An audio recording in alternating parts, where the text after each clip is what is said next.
Buenas tardes. Pues estamos aquí en este video para poder hablar un poquito de la relación entre Sor Juana y María Luisa.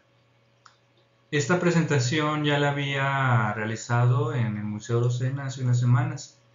Entonces lo que intento es volverles a platicar un poquito lo que vimos esa sesión. Y bueno, pues sin más preámbulo comenzamos. Esta tesis que voy a platicarles no es mía, obviamente, sino que pertenece al estudioso Antonio Latorre. Eh, Como se sabe, Antonio Latorre pues es uno de los más importantes académicos que ha tenido México en los últimos años y él fue un sorjuanista, se dedicó al estudio de la vida y obra de Sor Juana Inés de la Cruz y él tiene una tesis donde plantea o donde nos hace reflexionar acerca de cuál era la relación que hubo entre Sor Juana Inés de la Cruz y la condesa María Luisa, eh, y pues para poder verlo de manera más concreta, no más crítica. Antes de empezar quisiera comentarles que bueno, últimamente he escuchado en el ambiente que este tema de la relación entre Sor Juana y María Luisa pues es algo amarillista o es una especie de moda. Déjenme que quisiera comentar que eso no es así. El estudio de la relación que hay entre Sor Juana y María Luisa pues tiene una larga tradición académica. Ya desde incluso el primer libro que tengo conocimiento, donde se habla de Sor Juana Inés de la Cruz, escrito por Amado Nervo en 1910, él en ese libro, ustedes si lo pueden buscarlo, se llama Juana de Asbaje por Amado Nervo. Si ustedes lo buscan en internet, pues pueden conseguir el PDF, creo que en los Cervantes. Bueno, si ustedes revisan ese libro, hay un apartado donde hablas de la relación que hubo entre Sor Juana y María Luisa. Desde luego que por cuestiones de la época y por situaciones de investigación, pues Amado Nervo es conservador en su planteamiento, pero ya desde Amado Nervo en 1910, pues se habla sobre cuál fue o se empieza a preguntar de una manera seria, pues cuál es la relación entre Sor Juana y María Luisa. También tenemos el antecedente de Las trampas de la fe, el libro escrito por Octavio Paz, donde él hace un análisis también sobre la vida de la relación, perdón, entre Sor Juana y María Luisa. Él, ahorita no tengo el libro, quizá en alguna otra cápsula pueda hablar de esto. Eh, Él en alguna parte del libro, en una de las secciones, comenta que pues habla sobre el amor que hubo entre Sor Juana y María Luisa y él sin duda asevera que fue un amor. No sabemos qué tipo de amor, pero sin duda había amor. Él también comenta que pues en esta época y sobre todo Sor Juana está muy influida por el neoplatonismo. Entonces Octavio Paz tiende a pensar que la relación entre Sor Juana y María Luisa, el amor que hubo entre ellas dos, pues sin duda fue platónico. Pero bueno, ya estamos viendo que en este libro, que fue uno de los libros donde Octavio Paz pasó más años de su vida escribiendo y que fue publicado en 1982, hace ya 30 años, más de 30 años, pues ya desde hace más de 30 años se está planteando esta cuestión. Entonces decir que ver estos temas es algo amarillista y nuevo, pues es muy cuestionable. Antonio Latorre, vuelvo a repetir, pues él tiene toda un estudio sobre esta cuestión. Él tiene un libro que se llama Sor Juana a través de los siglos. Si alguien está interesado no nomás en este tema de la relación entre Sor Juana y María Luisa, pues le recomiendo que pues se lo consiga. Es un poco difícil ahorita de comprar, creo que está agotado, pero pues siempre uno tiene la posibilidad en las librerías de encontrar ejemplares o tratar de conseguirlo por medio de un portal, ya sea Amazon o Mercado Libre, uno de estos portales donde pues ahí a veces vienen buenos productos. Pero bueno, para no darle más vueltas a esta situación, vamos a comenzar la tesis del día de hoy. Bueno, antes de empezar a platicarles, pues quisiera plantear este contexto. Bueno, Sor Juana conoció en su vida a dos virreinas. La primera virreina que ella conoció es a Leonor Carreto. Ahí como les pongo en la diapositiva, Leonor Carreto, marquesa de Mancera, ella vivió de 1616 a 1673. Fue virreina de España de 1664 a 1673 y fue esposa del virrey Antonio Toledo y Salazar, que es este señor que está en esta pintura.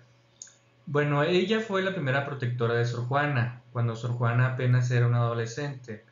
Está esta otra imagen de Sor Juana, no es un cuadro de la época, sino es un cuadro, es un dibujo que se hizo ahora hace poco tiempo, pero pues se hace para ver más o menos cómo pudo haber sido Sor Juana Inés de la Cruz antes de entrar al convento, que pues en ese momento ella, como bien se sabe, se llamaba o tenía el nombre de Juana Ramírez, como se ha comentado en muchos estudios, pues ella era hija natural. Se dice que no conoció a su padre, sí supo quién era su padre, pero no tuvo una relación con él, realmente no lo conoció en persona. Y entonces ella adopta el apellido de la madre, que es Ramírez. Entonces ella se hacía llamar a sí misma Juana Ramírez, aunque pues le correspondería el nombre de Juana Díaz Baje. Bueno, Juana Ramírez cuando entra a la corte, pues se han hecho muchos estudios, muchas especulaciones, bueno, no especulaciones en el sentido de que estamos inventando, sino con base en la información que se ha recabado, pues se ha llegado a la conclusión de que Sor Juana, al ser hija natural, pues no tenía mucha posibilidad hubiera tenido muchos obstáculos para conseguir una relación pues conveniente o ventajosa, podríamos decirlo de esa manera, pero también sabemos por ella misma, por sus cartas, pues que a ella no le interesaba el matrimonio y que ella en realidad quería mejor tener una vida más libre e intelectual. Entonces, con base en esa situación, pues ella y sus familiares la exhortan a que vaya a la corte y que busque suerte en la misma. Y cuando así lo hace, pues la virreina que ella primeramente conoce es a Leonor Carreto. Y ella es Leonor Carreto, su primera protectora. Este virrey, Antonio de Toledo, es aquel quien comenta o quien hizo esta bueno, para empezar, bueno, Sor Juana llega a la corte y pues como ha leído muchos libros y en esa época pues que las mujeres leyeran o supieran tanto de cuestiones intelectuales era un poco extraño. Bueno, ella cuando llega a la corte pues deslumbra por su belleza física pero también por su capacidad intelectual. Hay una anécdota donde se comenta que a Sor Juana de adolescente pues es examinada por algunos de los sabios o de la gente intelectualmente importante de la corte. Bueno, el que hace esa prueba es este virrey Antonio Toledo. Es él quien reta a los sabios a tener este examen con Juana Ramírez, con Sor Juana, y es él quien comenta que Sor Juana parecía un galeón rodeado de pequeños botes. Entonces estos virreyes pues tienen un gran cariño por Sor Juana y son ellos también quienes la ayudan a entrar al convento la primera vez con las carmelitas descalzas, que también sabemos que Sor Juana pues tiene una grave enfermedad. No tengo información de exactamente cuál enfermedad es la que ella sufre, perdón. Entonces, bueno, son estos los virreyes quienes la ayudan. Entra al primer convento, apadrinada por estos virreyes, tiene esta enfermedad, mejor se sale del convento y busca otro en San Jerónimo. Y pues son ellos también quienes la ayudan a entrar, como que son ellos quienes le dan las cartas de recomendación. Y como ustedes saben, en esa época, pues la monarquía y la iglesia pues tienen una relación muy cercana. Entonces, pues Leonor Carreto es la primera protectora. Leonor Carreto muere en un viaje de regreso a España. Los virreyes no eran vitalicios, sino que pues tenían un periodo de gobierno. Pues cuando el gobierno de Antonio Toledo finaliza, pues ellos deciden volver a España. En el viaje, ustedes saben, el viaje pues era a través de Veracruz.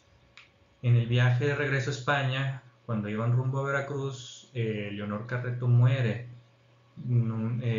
Sufre una especie de fiebre y en Veracruz muere, no logra hacer el viaje. Obviamente pues cancela la travesía a España y regresa a la Ciudad de México y se hacen las exequias fúnebres y hay un soneto muy famoso que Sor Juana escribe en honor a la virreina. Y pues estos se consideran de sus primeros sonetos, que ya desde, pues todo obviamente era una poeta joven y pues si los comparamos con sus últimos poemas, pues sí hay una gran diferencia, pero ya desde ese momento vemos que Sor Juana pues tiene un gran talento. Pasan algunos años en los cuales no hay virrey en España, en la Nueva España, perdón. Como saben, en aquella época las distancias pues eran largas, el tiempo transcurría de manera diferente y pues ellos en la Nueva España hay pues, alrededor de 5 años, no recuerdo muy bien ahorita. No, pues en realidad son 7 años donde no hay virrey. Los virreyes, los segundos virreyes se conoce Sor Juana, pues son los que llegan en 1680 y es aquí donde ya pues la virreina que viene es María Luisa Manrique de Lara y Gonzaga, condesa de Paredes de Nava, con su esposo el virrey Tomás de la Cerda y Aragón III, marqués de la Laguna de Camero Viejo. Bueno, es ella, María Luisa, la virreina, que nos atañe en este pequeño comentario. María Luisa Manrique de Lara pues nace en 1649 y muere en 1729. Muere después que María Luisa, perdón, que Sor Juana, disculpen. Eh, Ella es virreina solo 6 años, de 1680 a 1686. Entonces es curioso porque, bueno, uno puede pensar que la relación que tuvo con esta virreina o esta amistad fue larga, pues en realidad solo duró 6 años y pues lo extraordinario quizás es que fue muy profunda, fue muy importante, al grado de que Antonio Latorre comenta pues que a raíz de esta amistad Sor Juana tuvo cierta felicidad en su vida. Si no hubiera sido por María Luisa, Sor Juana pues no sería la poeta que conocemos ni tampoco hubiera tenido el desarrollo personal que tuvo. Bueno, el virrey, vuelvo a repetir, era Tomás de la Cerda. Octavio Paz comenta en su libro Las trampas de la fe que pues era muy mal virrey o era un virrey mediocre, realmente no tenía mucha capacidad de gobernar. Comenta Paz que hubo un saqueo por parte de piratas en la ciudad de Veracruz. Secuestran la ciudad de Veracruz, Tomás de la Cerda no sabe cómo reaccionar, realmente no logra solucionar el problema y pues tiene que pagar un rescate a los piratas y solo así es como ellos deciden liberar a la ciudad. Luego Tomás de la Cerda manda a ejecutar al alcalde de Veracruz como en un acto desesperado que no tiene ninguna habilidad política, comenta Paz. Bueno, este alcalde no es ejecutado porque pues pide una revisión en la metrópoli, en Madrid, una revisión sobre su caso y la metrópoli pues cancela la pena de muerte. Pero bueno, esa anécdota la comenta Paz como para hacernos ver que Tomás de la Cerda realmente era un mal gobernante o un gobernante mediocre que en esa época pues no era de sorprenderse, realmente ya estamos en la segunda mitad del siglo XVII y en esa segunda mitad pues la monarquía española había caído en decadencia. Sin embargo, a pesar de que eran muy malos gobernantes o que Tomás de la Cerda era muy mal gobernante, pues sí tenía un gusto alto por las artes y entonces cuando conocen a Sor Juana, pues como ella es una gran versificadora, una gran poeta, pues y como tiene un gran interés por esos temas, pues parece ser que tienen una relación amistosa desde muy pronto. Entonces, bueno, hasta ahorita esto es la información que te quería comentarles. ¿Cómo es que se conocen Sor Juana y los virreyes? Bueno, para esto habría que pensar, bueno, ellos llegan en 1680. Cada vez que un virrey llegaba a la Nueva España, pues hacían una ceremonia de inauguración. y una parte muy importante de la ceremonia de inauguración consistía en que los virreyes debían transitar por debajo de un arco del triunfo. Eh, Ese arco del triunfo pues tenía un gran valor simbólico y era construido de una manera peculiar. Para eso hay que entender el concepto de ciudad letrada. Hay un crítico literario llamado Ángel Rama. Él en los años 80, 70 desarrolla el concepto de la ciudad letrada. Él comenta que Latinoamérica se puede entender sus procesos culturales si analizamos o si hacemos una revisión de lo que es la ciudad letrada.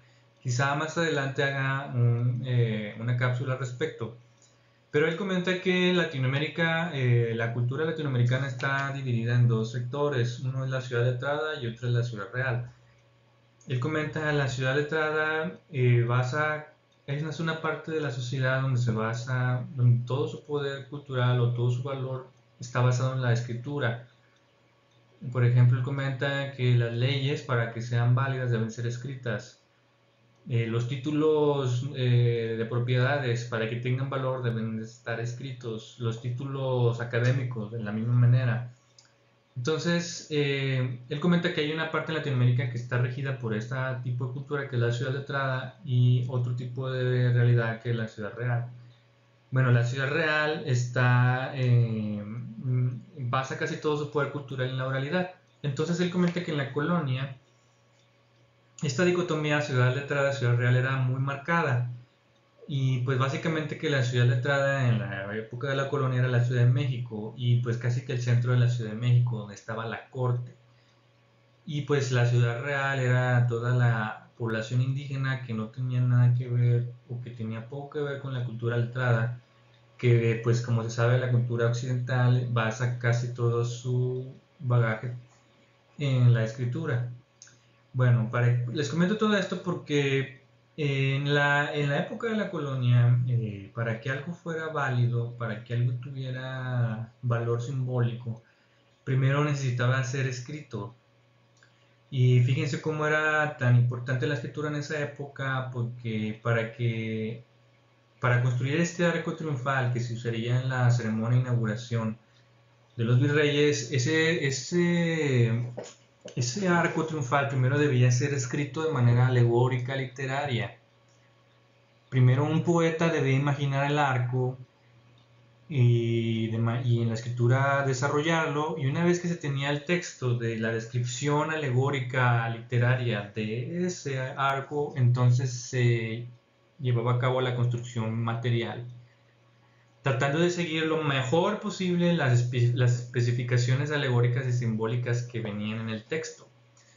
Entonces, pues así es como se desarrollaba este arco. Entonces, escribieron una descripción alegórica, es decir, un ingenio, y se hacía un concurso. Otra cosa que es muy importante comentar es que en la época barroca, pues lo más importante era la agudeza en la obra literaria y el ingenio.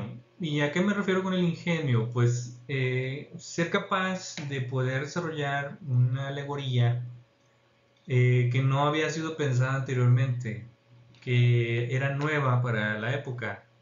Entonces se tenía que escribir de manera alegórica este arco y realizar una especie de ingenio, una especie de originalidad aguda. Esto se hacía un concurso en la ciudad y pues todos los poetas de la ciudad participaban y había un jurado, como en la actualidad ocurren los premios literarios, y el mejor era premiado con la construcción de dicho portal. O sea, el mejor texto tenía como premio que se iba a usar para construir el arco en la vida real, el cual sería empleado en la ceremonia de la inauguración de los virreyes. Bueno, Sor Juana gana el concurso con el Neptuno alegórico.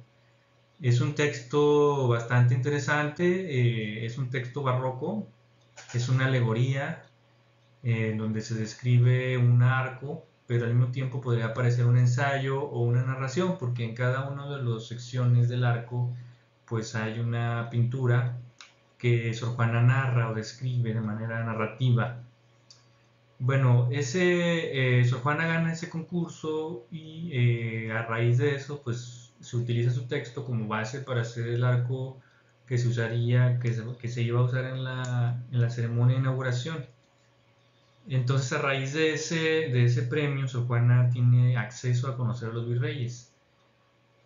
Bueno, pequeño paréntesis, otro de los concursantes fue Carlos de Sigüenza y Góngora. Comento esto porque también es un gran escritor de la época de la colonia y pues está muy olvidado. Él participa con Teatro de Virtudes Políticas que constituyen a un príncipe.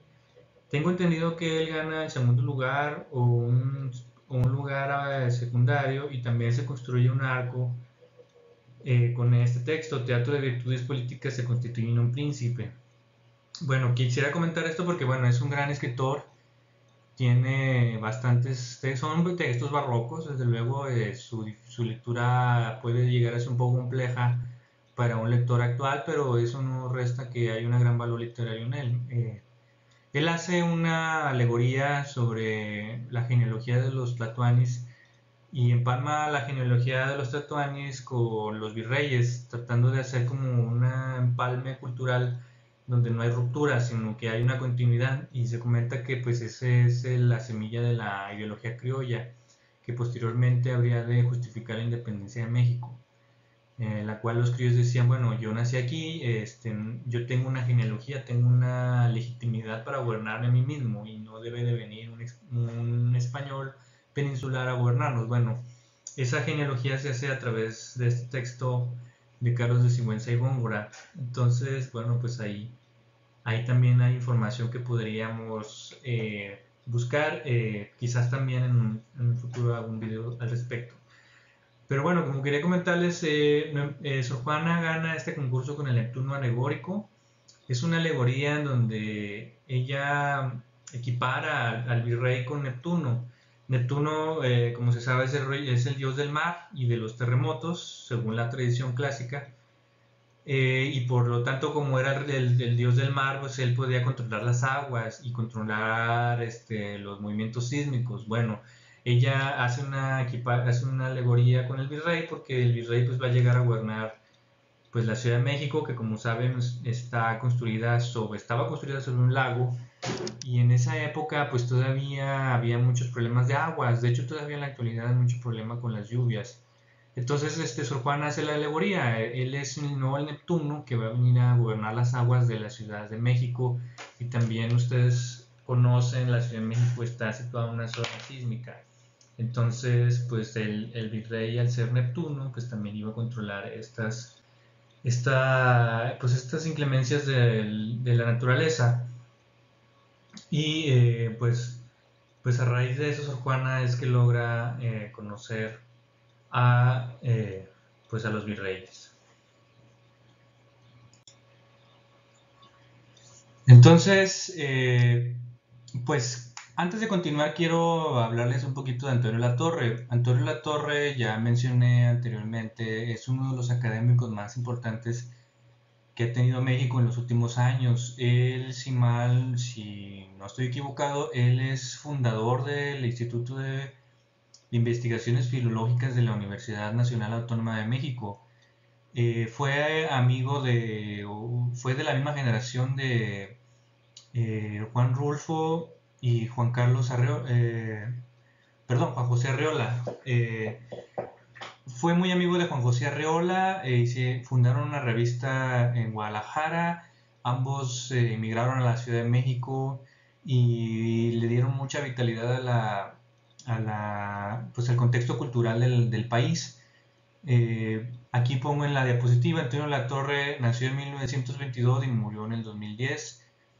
Él tiene un artículo que se llama María Luisa y Sor Juana, que fue publicado en Periódico de Poesía en el otoño de 2001. La tesis que quiero compartirles en este video, pues la tomo de ahí. Ustedes pueden poner en internet María Luisa y Sor Juana, Periódico de Poesía otoño 2001 y buscar el PDF. Si no lo encuentran, yo puedo más adelante ponerles abajo de este video la liga y pueden leerlo de manera directa y pues cotejar un poquito lo que yo comente, quizás se me vayan algunas ideas o pues siempre en la interpretación de los textos pues siempre hay una pequeña flexibilidad. Pero bueno, ahí les comparto el original. Y bueno, también había comentado de este libro de Amado Nervo, que ahí les señalo en el segundo lugar. Él tiene este libro de Juana de Asbaje, publicó en 1910, y hay una reedición de Antonio Latorre con Aculta de 2001. En la biblioteca de Lerdo hay un ejemplar. Este ejemplar también es difícil de conseguir, pero como les comento, en internet también lo pueden bajar en el Instituto Cervantes. No necesitan buscar la página del Instituto Cervantes, sino nada más poner Juana de Asbaje, Amado Nervo, PDF, y estoy seguro que lo van a poder conseguir. Y pues el otro libro también es el de Octavio Paz, Sor Juana Inés de la Cruz o Las Trampas de la Fe, publicado por el Fondo de Cultura Económica y Seix Barral, 1982. Este libro es mucho más fácil de conseguir. También en la biblioteca de Lerdo, Durango, hay varios ejemplares, pero seguramente en cualquier librería más o menos bien surtida podrán encontrarlo. Bueno, ese era mi comentario sobre Antonio Latorre. Bueno, en ese ensayo que les comento de Antonio Latorre, como él dice de entrada, o la idea principal de todo el texto es: a Sor Juana Inés hay que leerla. De nada sirve hablar sobre su vida, hablar de lo que sufrió, hablar de cómo era el contexto de la época, si todo eso no nos ayuda a leer a Sor Juana. Casi que la función del crítico literario es contextualizar una obra literaria para que se lea. Si no se llega al segundo paso de leer la obra, pues se podría decir que no sirvió de nada revisar lo anterior. Entonces, Antonio Latorre en esto es muy preciso: a Sor Juana Inés hay que leerla. Él pone ahí también: yo por mi parte encuentro que el sueño es un poema diáfano como cristal. Se refiere al primero sueño, que también pues ciertamente puede ser difícil de leer para un lector nuevo, pero la verdad es que es como dice Antonio Latorre, es muy claro, sin oscuridades, sin hermetismo, sin más misterio que el de su genialidad. Y encuentro también que sobre la vida íntima y los sentimientos personales de la monja tenemos abundancia de datos y pistas que ya quisiéramos para muchísimos escritores del pasado y aún del presente. Lo único que hay que hacer es leer a Sor Juana, es la condición sine qua non. Entonces, él comenta que esta tesis que él desarrolla sobre la relación entre Sor Juana y María Luisa tiene como principal objetivo su lectura. Y también, bueno, esa es la intención por la cual yo hago este video. Mi intención, y lo tomo de Antonio Latorre, no es generar amarillismo ni escándalo en cuanto a cuál pudo haber sido la relación entre Sor Juana y María Luisa, sino más que nada mi objetivo es poder dar una clave de lectura a los poemas de Sor Juana para poderlos entender de su mejor manera. Normalmente están publicados de manera no cronológica, sino se fueron acomodando, y te lo voy a comentar en la siguiente diapositiva, por su forma: todos los sonetos en una sección, todas las redondillas en otra sección, todas las indexes en esta sección, todos los romances en esta sección, sin una cronología, sin una lógica más allá de eso. Entonces, pues eso ha propiciado que la lectura de Sor Juana pues sea sesgada. Y Antonio Latorre dice: bueno, si seguimos esta clave de lectura, quizás sea más interesante leer sus poemas. Dice aquí: Sor Juana, una escritura difícil. Bueno, ya he comentado, en el mundo barroco hay dos valores muy importantes: la agudeza, o sea, contrario en esta época, en nuestra época la escritura debe de ser sencilla. Se critica mucho a los escritores que son complejos, pero ciertamente hay ciertas cuestiones de la realidad que no pueden ser abordadas más que de manera compleja, porque si no se hacen así, pues se pierde realmente la capacidad de indicación o de expresión sobre algún tema. Entonces, en la época barroca ellos no tenían ningún problema por esto. Ellos, al contrario, buscaban la agudeza. Y de hecho, pues si uno revisa los sonetos de la época, son muy agudos, deben de tener un final contundente. Si no tienen este final, se dice que el soneto falla. Bueno, eso tiene mucho que ver con esta concepción de la agudeza. Y el otro tema, por ejemplo, bueno, antes de continuar con lo del ingenio, por ejemplo, Primero Sueño es un poema agudo, es un poema complejo que sí requiere pues esfuerzo intelectual, o sea, cierta agudeza intelectual, pero que pues por lo mismo tiene una gran calidad. Y bueno, la otra cuestión también muy importante pues es lo del ingenio, que ya les había comentado en las diapositivas anteriores.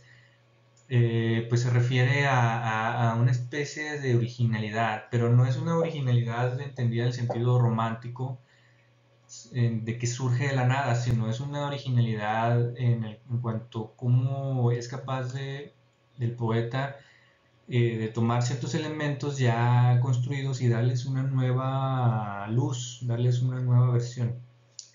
Entonces aquí pongo, más allá de la chismografía, a la torre lo que construye es un método de lectura, que es lo que quiero compartirles. Con base en investigación historiográfica relabora una trama. Nos da una clave de lectura contextualizando los poemas de Sor Juana, propiciando un clímax dramático, lo cual para el lector común facilita la comprensión de los mismos. Entonces lo que les decía es que los poemas de Sor Juana casi siempre están publicados de manera aleatoria, siguiendo la lógica de la forma, todos los sonetos en una sección, todos los romances en otra sección.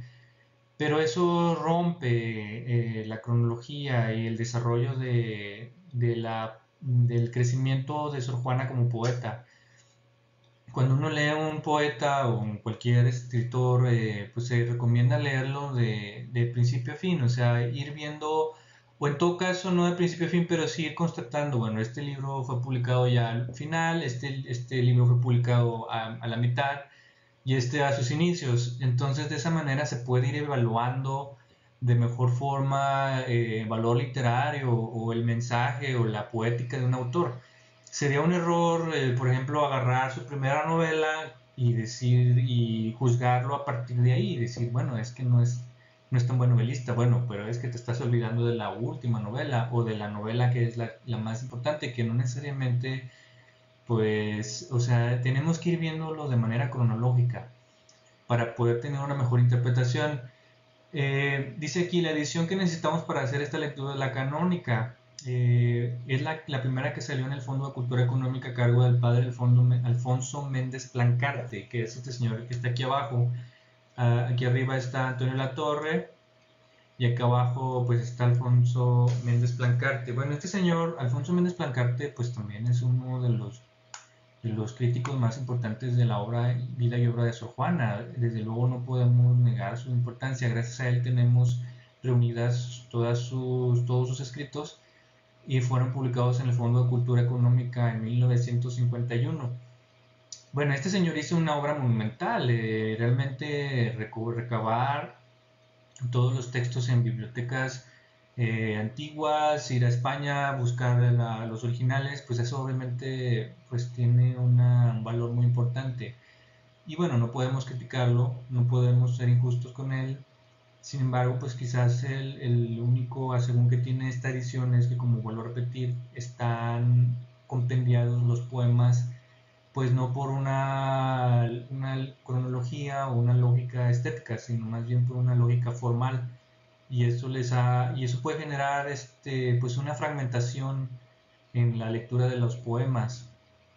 O sea, por ejemplo, pues si uno empieza a leer el primer libro, que es un libro bastante extenso, pues uno empieza a leer primero todos los romances. Y bueno, Sor Juana no escribió primero todos los romances, y luego todas las endechas. Bueno, Sor Juana no escribió primero todas las endechas, y luego todos los sonetos, y luego todas las silvas, sino que fue escribiendo, pues en un momento un romance, en un momento una endecha, en un momento un soneto. Y pues si nos olvidamos de eso, pues también nos olvidamos del crecimiento que tuvo Sor Juana como poeta y también pues se nos dificulta su lectura porque considero yo, bueno, lo personal me pasó que pues tengo un soneto de Sor Juana, lo leo, me parece bastante bueno, pero queda como aislado, o sea, no, bueno, ¿y luego qué? O sea, está muy bien, pero queda como aislado. Y eso no permite ver la magnitud de la obra y la importancia de la obra de la poesía de Sor Juana, que como dice Octavio Paz, y Antonio Latorre pues quizás sea la poeta más importante de la lengua española del siglo XVII. Pero para poder llegar a esa conclusión no basta con leer el poema de manera aislada o los 10 poemas de manera aislada, sino ir viendo cómo ya fue creciendo su poesía y entonces llegar a la conclusión de pues, que pues, realmente fue una poeta muy original. Bueno, ahí les pongo, esta será nuestra Rayuela. No sé si alguien de ustedes haya leído Rayuela del escritor Julio Cortázar. Los que la han leído pues saben que esa novela es peculiar porque tiene dos maneras de leerse. La primera manera de leerse es de manera lineal, o sea, agarras el libro y lo lees de la página 1 a la página 300, que más o menos tiene el libro, de manera lineal, sin saltarte nada. Bueno, nosotros podríamos agarrar las obras de Sor Juana y leerlas de esa manera. La otra manera que el mismo Julio Cortázar propone es siguiendo una secuencia de los capítulos, no siguiendo capítulo 1, 2, 3, 4, 5, 6, 7, 8, 9, 10, sino ir siguiendo una secuencia que el mismo Julio Cortázar, el autor, da para tener una lectura más dinámica, si se quiere. Y entonces en Rayuela, pues empiezas a leer el primer capítulo y al final del texto dice, ahora sáltate el capítulo 23 y entonces tú te saltas el capítulo 23 y lees el capítulo 23 y al final de ese capítulo dice, ahora léete el capítulo 80 y te saltas el capítulo 80 y así te vas la novela y es una manera más, para mí en lo personal, una manera más interesante de leer Rayuela. Bueno, Antonio Latorre plantea lo mismo con los poemas de Sor Juana.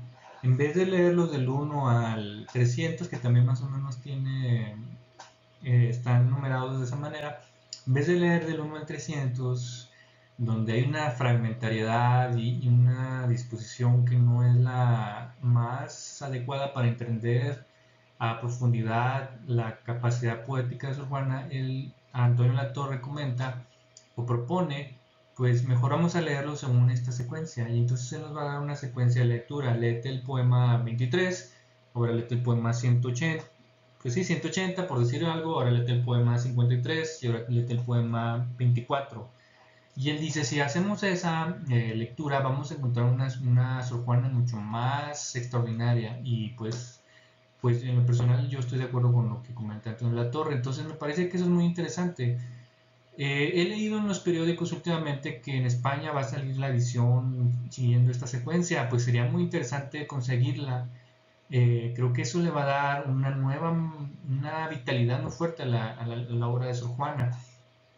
Y eso también pues genera también el debate de realmente cuál fue la relación entre Sor Juana y María Luisa. Pero vuelvo a repetir, Antonio Latorre no hizo este ejercicio con el único fin de tener un escándalo, generar amarillismo, sino lo hizo más que nada para poderle dar una facilidad lectora al público en general. Y que Sor Juana deje de ser esa poeta culta solo para los cultos, o solo para los que están muy metidos en la literatura, sino que pueda ser una poeta que pueda leer cualquier persona. Bueno, esta secuencia, estilo Rayuela, ciertamente genera esto. Entonces, bueno, pues continuemos con las siguientes diapositivas.